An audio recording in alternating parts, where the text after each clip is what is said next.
What's up, everyone? Welcome back to the Greater Human Performance Podcast, where we discuss nutrition, strength, and self-improvement.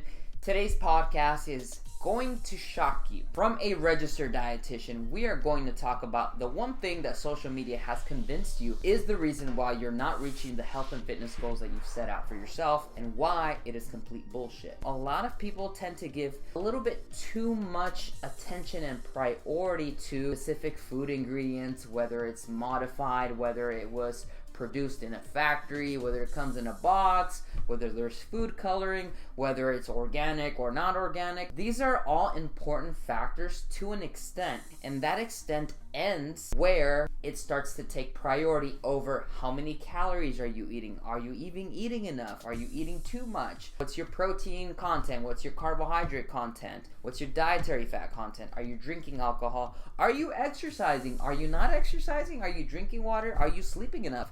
All of those bigger, monumental, foundational concepts that actually have the biggest influence on your health and fitness are the ones that you should be prioritizing, not the little details. And I say that from a point of relevance. What is more important, how many calories you're eating, or whether there's food coloring, or whether the food is organic or not? The obvious answer is how many calories you're eating, because as we all know from the law of thermodynamics and from the hierarchy of nutrition, is that the most important thing when it comes to your well-being, to your health and nutrition, is number one, how many calories are you eating? What is your energy balance? Are you eating more or less calories than you need to sustain your bodily functions, your energy, your workouts, whatever fitness goal you have, to build muscle, lose fat, like all those things? If you're not eating enough, why the hell are you worrying about whether the food is organic or not organic? It doesn't make sense. So if you find that you're someone that is majoring in the minors, please stop.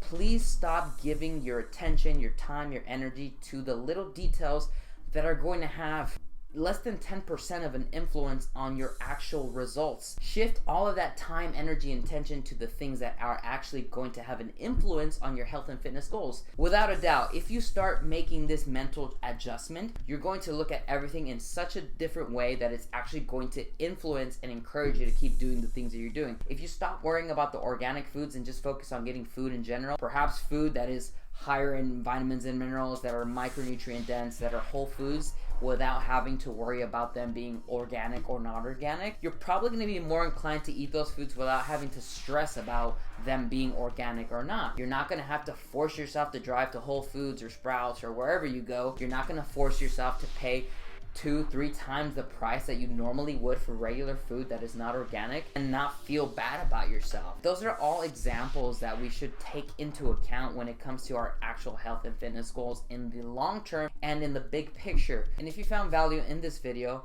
please make sure to share it, and I will talk to you in the next one.